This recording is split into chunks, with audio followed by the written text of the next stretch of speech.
waiting souls, daimones, shades, ghosts, who enter our lives as vampiric, witchy, bitchy, werewolfic, poisonous moods and lunatic fantasies.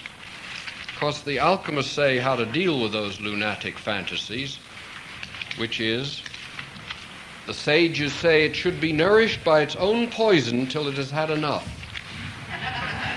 So you don't move out of the witchery, bitchery mood. You let it feed on itself till it has had enough.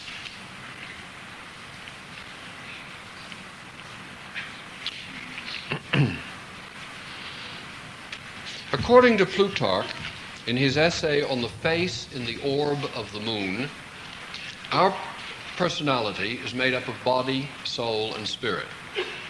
And our personality goes through at least 2 deaths or separations. The first death, which he calls the death of Demeter, takes place on earth and separates soul and spirit from body swiftly and violently. The second death takes place on the moon and belongs to Persephone, he says, separating mind from soul, gently and by slow degrees. This results in mindless souls and soulless minds. These mindless souls, or idola, driven by affects, gone astray through delusion, as Plutarch puts it, can be ordered by the moon, put into order, if they stay there. For there they receive in time new light and can return to earth and human body in a sane condition. The trouble is, Plutarch implies, is that the mindless souls in their affective delusions wish to enter bodies too soon, he says, giving rise to monstrous conditions. We thus may mine silver if we stay on the moon long enough, hang in long enough with Persephone, the demonic, vampiric, bewitched conditions of the mindless soul, where you are soul but have no mind, don't know what's going on, driven by the moon's winds.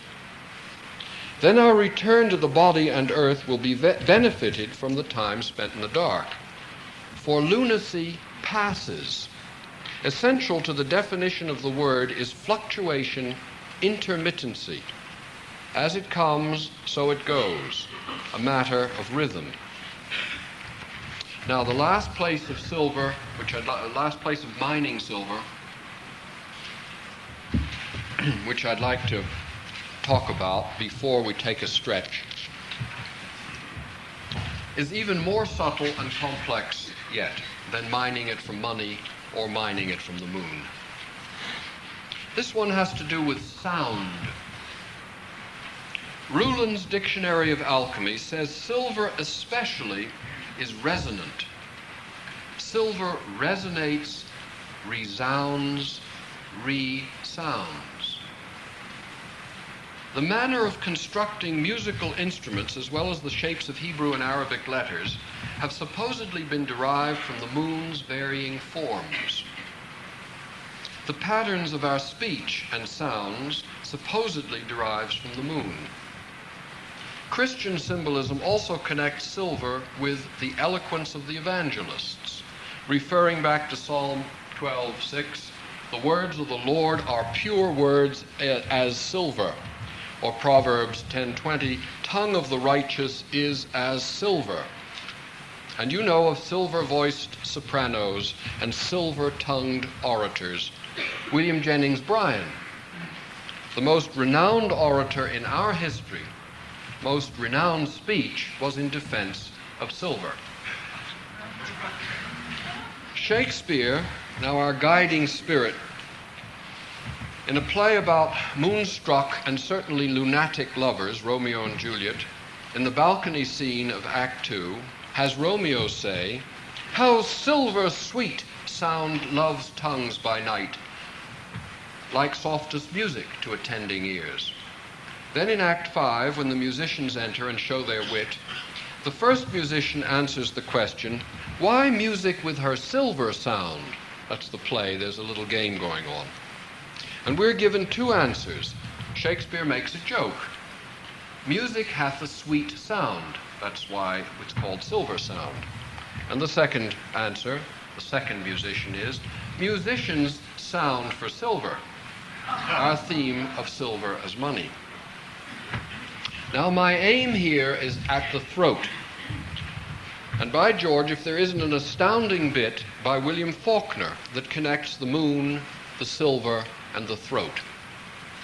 The story is in Go Down Moses, Pantaloon in Black, which gives moonshine a new significance.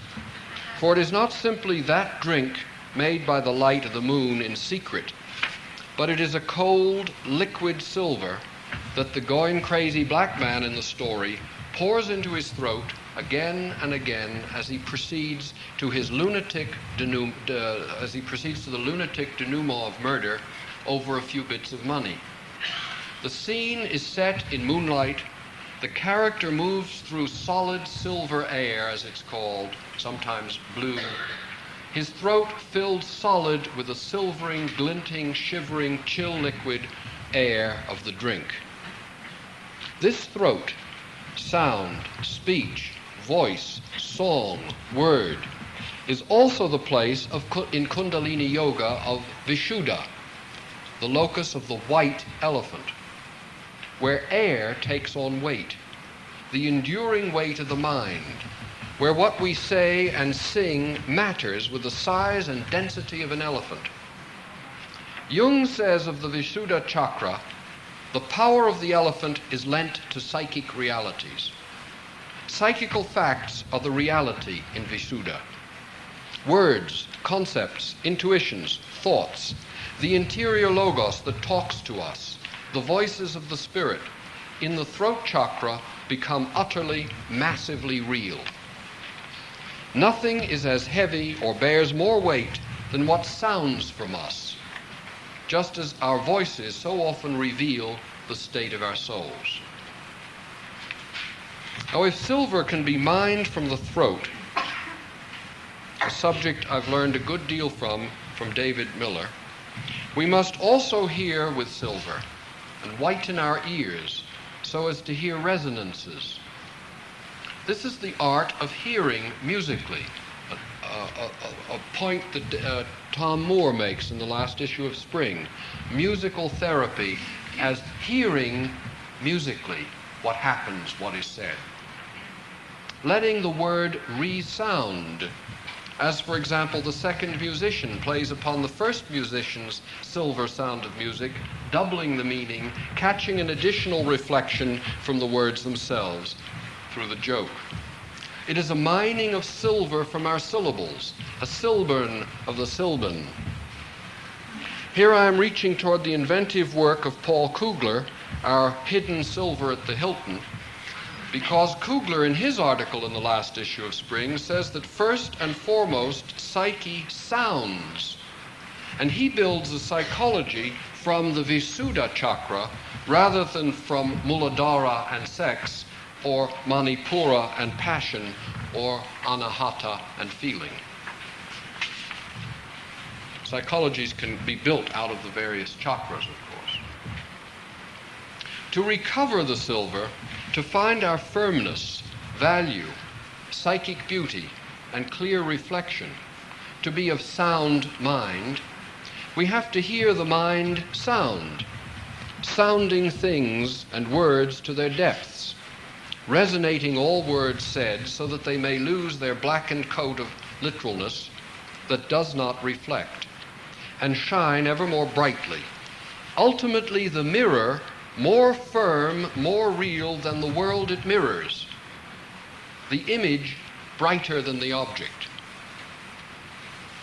Our very idea of reflection changes then from mere reflection, that is, reflection of something, a mere two-dimensional shade of a three-dimensional reality, to the shining hardness, or the sheen and glint and ring of imaginal realities that are not reflections of the world, but are the light by which we see the world.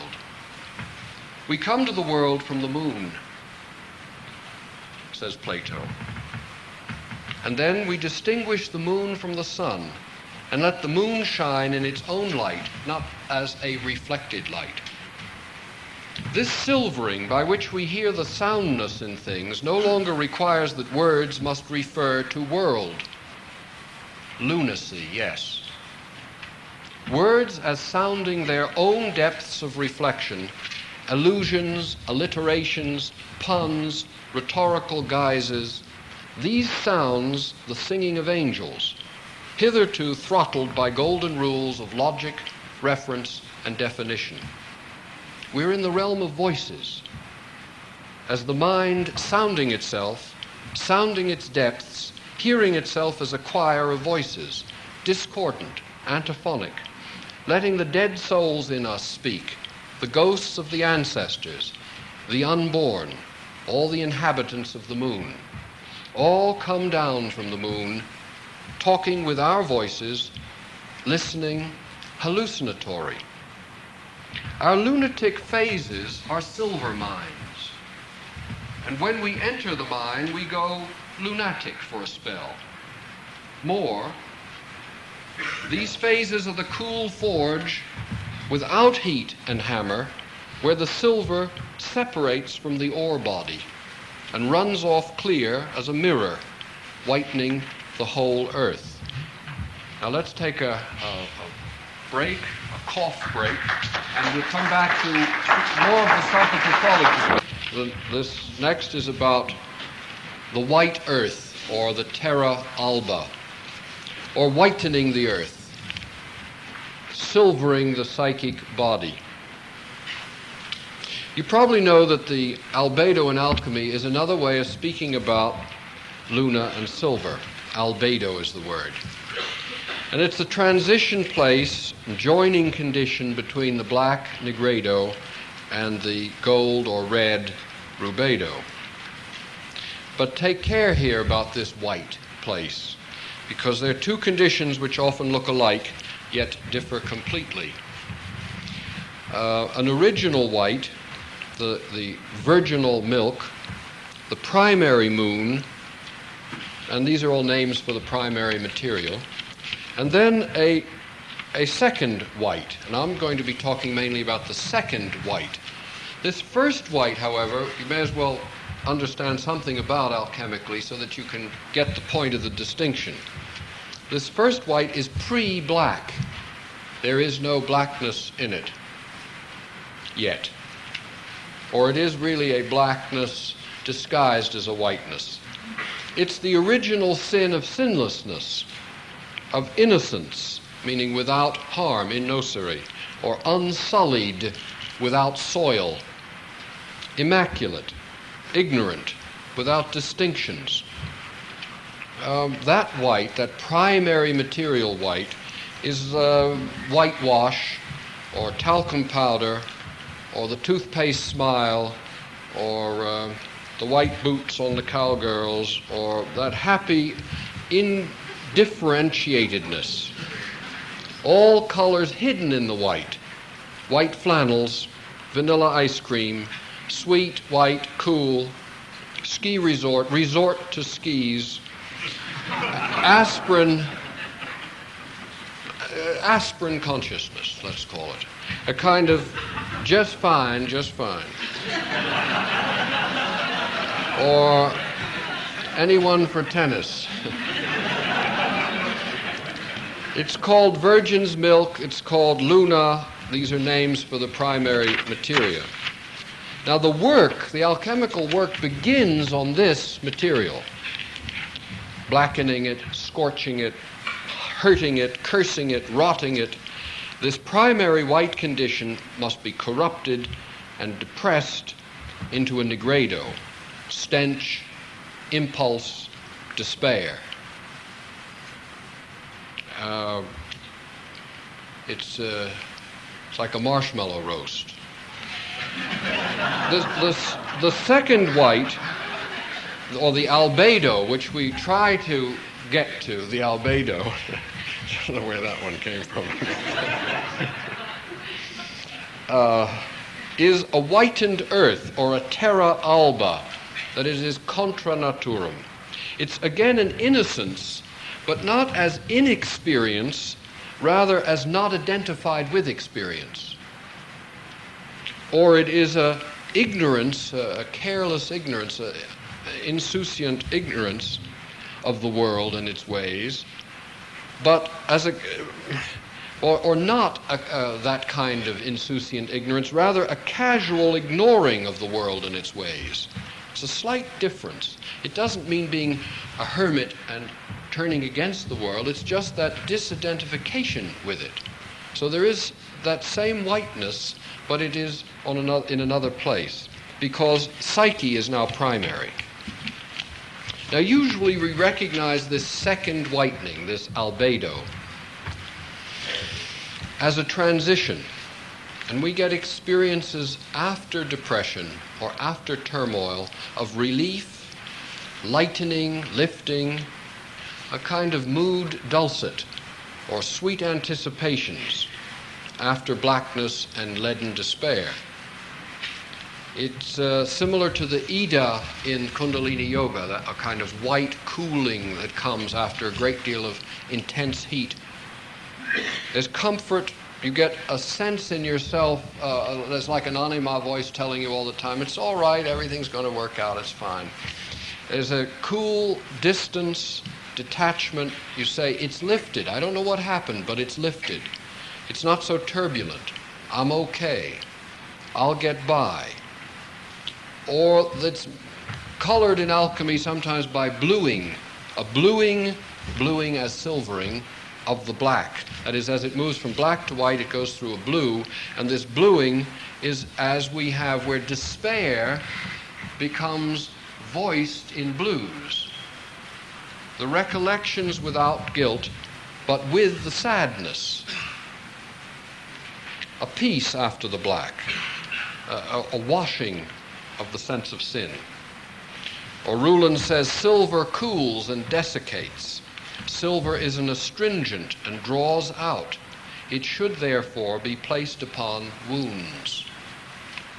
That cooling, detaching, drying should be placed upon those open, bleeding wounds. Now, of course, this produces all sorts of dangers. This transition, the alchemists warn all the time of the transitions. Do you get it? Am I loud enough? No. That's one of Vanderpost's moves. Can you hear me right back there?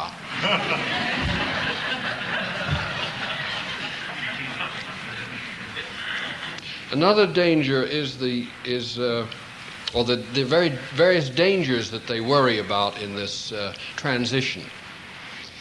One of them is conversion, of course. I was black, now I am white.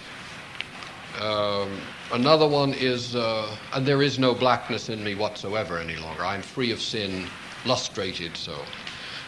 This conversion happens in various ways. Falling in love, baptism, the sense of sin all gone, one is cured. The open entrance warns against this. It says, is a caution called Caution Against Burning the Flowers. It says, premature drying only destroys the germ of life, strikes the active principle on the head as with a hammer, and renders it passive, and warns against hurry. Premature drying only destroys the germ of life. You don't hit it on the head as with a hammer. Another danger is vitrification, making it glassy. This can occur, they say, from the middle of the reign of the moon into the reign of Venus. That's where vitrification takes place. First, the moon is ruling what's going on. And as it moves into the realm of Venus, that is, as it returns to the green world of life, glassiness can strike. As the sweetness of this whitening passes into a Venusian love of life, return to the world and its greening, if this goes too rapidly, with too much heat, too high a spirit, too fervid a passion, vitrification, turning to glass. it gets fixed. No, it's no longer soluble. It becomes, in other words, a problem. A problem is a vitrification, that is, where the thing has got absolutely congealed and can no longer be dissolved. That's where fantasy work that you're into, and you begin to move it into life with too hot a heat, with too quick, whatever it is, becomes suddenly an insoluble problem. Then you know you're vitrified. It says, do not irritate the spirit too much. It is now more corporal than before. That is, the spirit now has much more body in it than it had through this whitening. And if you sublime it to the top of the vessel, it will hardly return. That is, it will go up and out. And you will lose the psychic body that is being prepared, that is happening through this intense reflective process. It is to be experienced, in other words, this way rather than that way. And they say the law is one of mildness, lest everything rise to the top of the vessel and be vitrified to the ruin of the whole work. These kinds of highs that come in moments of enlightening or lightening.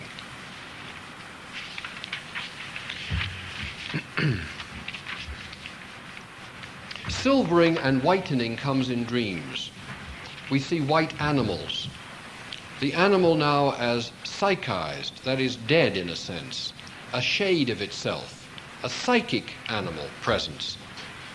That sense, that sure-footed awareness of desires that self-reflect, where, again from Senor Lopez, where reflection and reflex are one.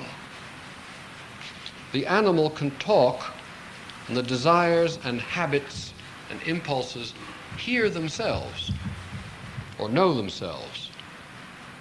The white animals are sometimes called, therefore, doctor animals. They are our physicians. Or silvered objects appear in dreams, needles, thimbles, dishes, garments. When silver, we can say that silver is achieved by means of these crafts, that is, these activities. Silvering can go on by means of needling, sewing, robing, dishing. These are modes in which silver can occur. Sometimes it appears as the chalice or cup or mug or bowl or box, where reflection and containment become one and the same thing, where the container isn't a place or a person or a thing, psychic container, but it is reflection itself, the mind as container.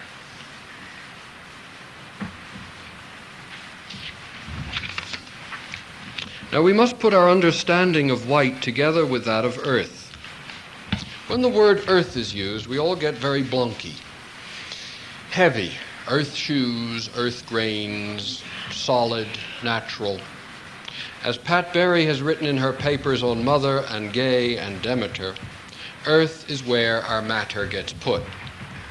We imagine earth as matter and matter as earth. The earth as red body, as our dark brown mother, as our black Madonna. Henry Corbin has written a book published with the English title, Spiritual Body and Celestial Earth. This white earth, he calls it white earth on page 156, is also a ground. The white earth as a ground. The ground our heads touch, just as our feet touch this ground here. For the problem of head trips is not that they are heady, but that they are not grounded. To ground these flights of fancy, ideational excursions, far-reaching thoughts, we miserable, monocular psychiatrists, earthlings, psychologists, analysts, send the head down to earth, make it bow down to the dark Madonna of tangible, concrete earth, personal flesh, red blood, brown gut. It's as if the analysts haven't read the Bible, not even page 1, which distinguishes between two firmaments, one above, one below. Corbin's work opens a radically different perspective towards grounding and earthing. The firmament above is an archetypal, angelic grounding of the mind. And now it's not somewhere else. It's not some kind of utopia, some literalized heaven and empyrean elsewhere that you're going to swim out to when you cross the border in a nice death fantasy or whatever. I saw one on TV the other day. But the subtleties, the subtle white earth refers to subtleties, the subtleties of the earth, which the silvered psyche reflects, picks up. The whitened earth is the mundus imaginalis, or the imaginal world of what they call essences, archons, primordials, principles, eternal archons. Now these don't have to be literalized as figures. These refer to being grounded in essentials, essences as essentials, primordials as knowing what comes first, Hauptsache, Nebensache, or lasting root values, eternal archons. The silvering of psyche and the whitening of earth proceed apace. Here silver refers to consciousness as a mirror that accurately and completely reflects things as they are, which reflection whitens them beyond sense perception of them as facts, beyond symbolic meaning, and even beyond metaphor. The world becomes purely the flow of passing images. All ideas in things, and things imagination, as if reflected in the mind of heaven. This silvering is of all the senses, especially the ear, as we hear, like a silver trumpet, another alchemical term, by the way, the silver trumpet, the sound of angels as the ground of things. Now, by angelic grounding of things, I mean, too, that all things resound with words, bear messages. Point made last night. All things can take wing beyond their empirical naturalness. All things are persons, speaking. They have names and faces. A bush, a bird, a Coke bottle, a soup can. They come with a name and a face, having been signed into a specific form, a formal cause at work. And they carry a word or a logos, which speaks through it. In the beginning is the Word, it says. The Word here is the angel, that sounding in the depths of matter, granting soundness to our understanding of the things we move among. For it is not sense perception that tells us where we are, but an underlying invisibility, the messages, or the angels, which is what angel means. Or as Wallace Stevens says, there is a poem at the center of things that tells what each thing is and signifies.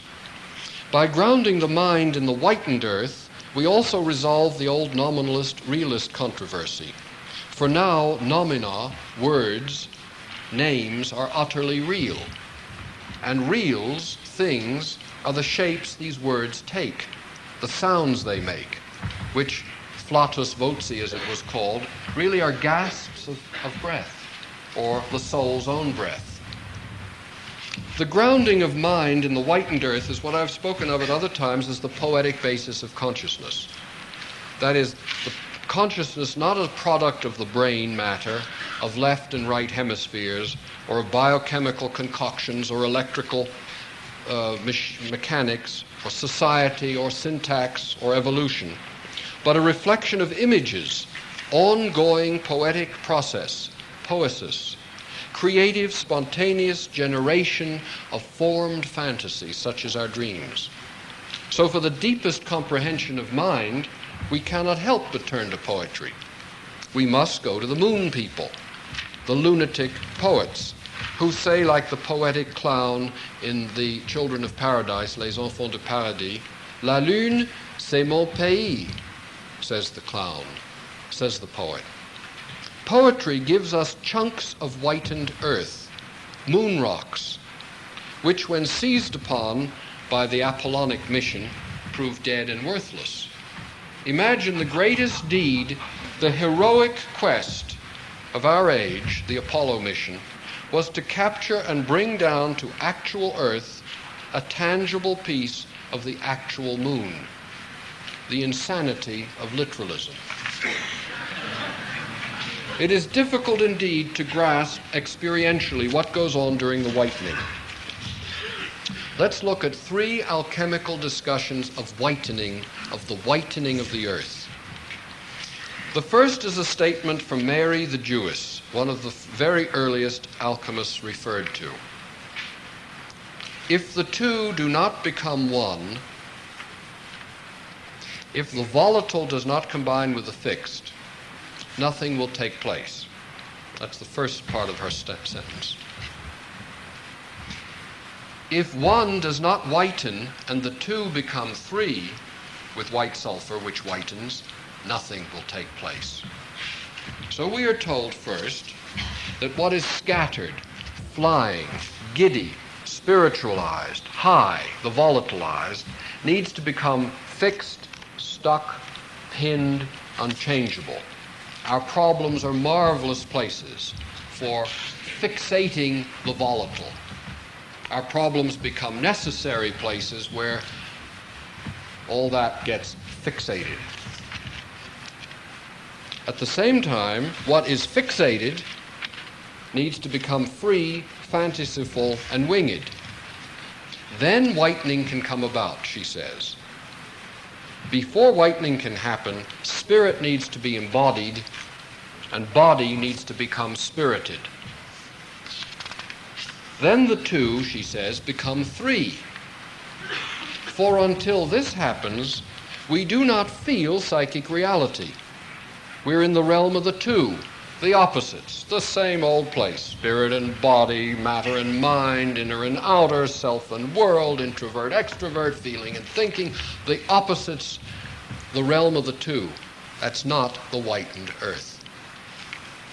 That's the mind stuck still in the 2. The whitening brings the 3rd, the metaxy, the place of soul as 3rd between body and spirit, between, or the image, between fact and concept. This 3rd place of images, of soul, of reflection or anima, is also the place given to the moon in the macrocosm. I already mentioned something about that you go through the moon to get to the planets. So we're really told by this image that the high world of spirit, whether it's science or philosophy or theology or whatever you want to call it, needs to pass through the moon first.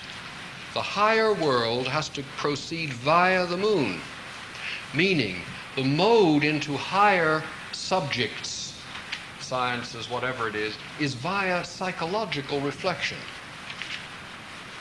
The high world has to be taken psychically, poetized, seen as images. The literalization comes about when we bypass the moon. Astrology, for instance, that takes the planets as literal forces in a scientistic way has skipped the moon, lost the 3rd place. That astrologer has not whitened the earth. Here's another discussion of the white earth. This is a tale told by John Trinic, an old alchemical nut, who, a much to be admired British man whom I met years ago in Zurich and who was actually working on alchemical texts. The texts, I mean, he didn't have a lab and so on. And he describes the white earth much like a pale young English lady in love with a distant winged youth, aristocratic, slim, a vision of the white refined sulfur as puer eternus. But this white earth lady is being beseeched and pursued at the same time by a vile, coarse, active, smelly sulfur, a kind of Richard Burton. And she cannot emerge from her prisoned room. She's in love with the white sulfur, but she's being pursued by the vile sulfur. Trinic's explanation of this text, it's by the way the same text that Jung speaks of in the Mysterium Conjunctionis, by Irenaeus Philalethes, sees the white earth as in desperate need of release from its desiccated, salty state. Now that's one of the conditions of the white earth. Desiccated, salty state. It's a virginal dryness, correlate of the vile, unredeemed sulfur, which is in love with it. The image is one of reciprocal unfruitfulness. That is, on the one hand, and you've experienced it, on the one hand, a kind of hypomanic hunger, chase and fret, a sulfurous life, and on the other hand, a sterile, reflective passivity, where the white earth is a salt, poignant, crusted remembrances, memories without bodies, nostalgias, memory mixed with desire, or Simon Gray says it, memories of desires and desires for memories. Desire is fixated or salted, embittered, tasty residues of things past. A white earth haunted and haunting, those killing anima conditions of preciousness, stilted formalism, old-fashioned quaintness that are secretly in love with puer princes that always promise and never come, and at the same time assaulted by fetid desires. The body is flesh, the psyche is unawakened, and we're in those opposites. The two, because the whitened earth hasn't yet occurred. It's still in a salty, whited state. The third alchemical example of whitening refers to the doves of Diana. Now this is a tricky one. This is also mentioned by Philolaethes. But I want to talk about it as Isaac Newton talked. He was an alchemist, you know. Sir Isaac Newton was an alchemist for more of his life than he was a writer of science. He spent his lifetime in alchemy.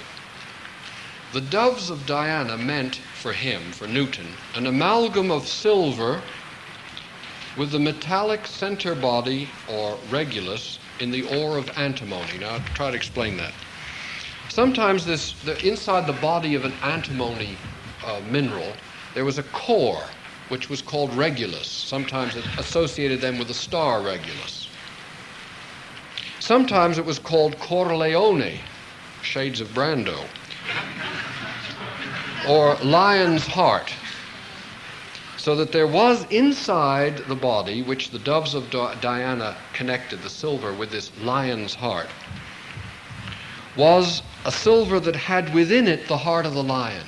This is another kind of silver that contains the heart of the lion, the heat and light and desire of the animal king, his sulfur and his drive. This silver is no longer dry, passive, and virginal, but one that beats with the heart of the beast. The text says, "Learn what the doves of Diana are, which do vanquish the lion by assuaging him." He goes on to say that it is especially the green lion, Ruland calls it a ferocious dragon, which killeth all things with his poison. This lion or dragon is pacified in the embrace of the doves. Like the white earth in love with the white sulfur, the doves of Diana too contain a kind of love. There is a sensuous heart in the mineral body, sometimes forgotten. In the coldness of silver, the fact that it's referred to as the doves of Diana restores to it the sensuous heart in the mineral body. We should expect this Venusian aspect, since the dove traditionally belongs to Aphrodite. Here the doves of Diana tame the dragon or the green lion, the force that through the green fuse drives our willful, ferocious blood. But more. What are these doves? How are they like our silver, our whitening? Jung makes a remark in passing that the tender pair of doves would be capable of an interpretation from above downward. And I believe that here he has been brushed by their wings. Interpretation from above downward follows their descending motion. This is a moment of Tawil in Corbin's language, that shift in our minds, enabling us to envision the sense world of perception by means of the imaginal world. This deprives the lion of its power. See, the lion is what greedily reaches into this world and sees it only in terms of itself, whereas the doves of Diana make this world tamed by seeing it mirrored differently. To be able to see all things not first through the green lens of nature, but first in the silvered glass of imagining. That's an exegesis of events that leads them out of their physical encasement. So, the doves of Diana do not just tame the green blood and hot heart, they bring the gift of tongues, the recognition that speech is a gift, that the tongue of love, its pytho, its persuasion, is as strong as love's desire, and that the green naturalistic perspective can be assuaged by an angelic Pentecostal fire, a whitened heat of refined imagination. Now Jung has the double doves appear in his own dream, and Robert Grinnell talks about this in the spring of 1970, where he interprets Jung's dove dream. And I won't go into the dream or the interpretation. You probably remember that the dove appears and then turns into a little girl, and it speaks to him and then vanishes into what Jung calls blue air, and that there was more than the gift of speech or even the gift of interpretation downward which the dove brought Jung. As Grinnell brings out, it was the gift of faith, faith in images, a psychological faith, which, as Grinnell says, permits belief and enjoins conviction. A kind of fervid animal faith in the depths, what Stevens calls a dove in the belly, that gives one the sense and the sight that the psyche is the first reality, and that we are always souls, because in this dream, for Grinnell, seeing Jung's work after the dream came his psychological faith in the soul and in his images. Okay, the last part has to do with lunacy. We're getting closer now to what's called psychiatry.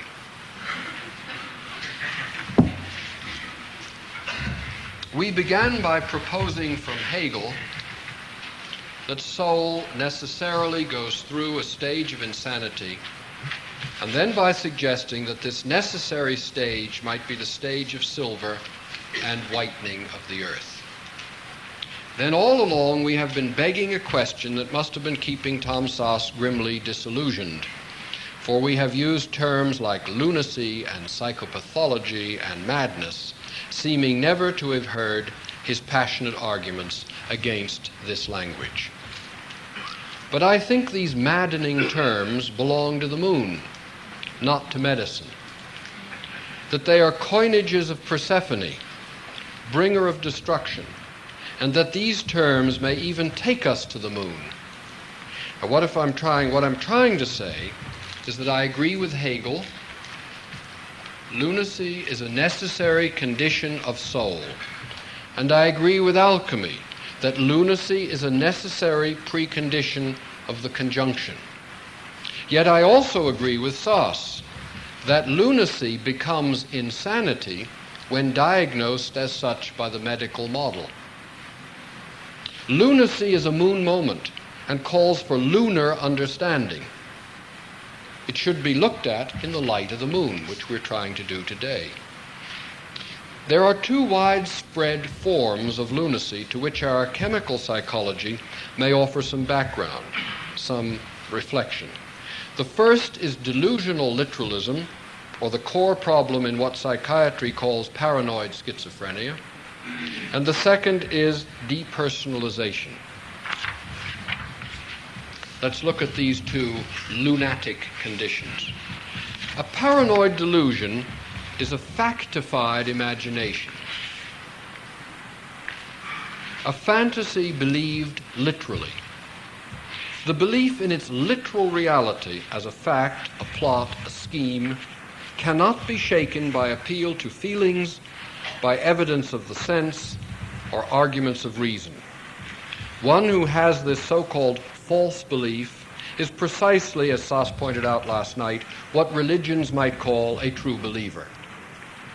And the border between fundamentalism in religion and delusional literalism is subtle indeed. Jonestown also is everywhere.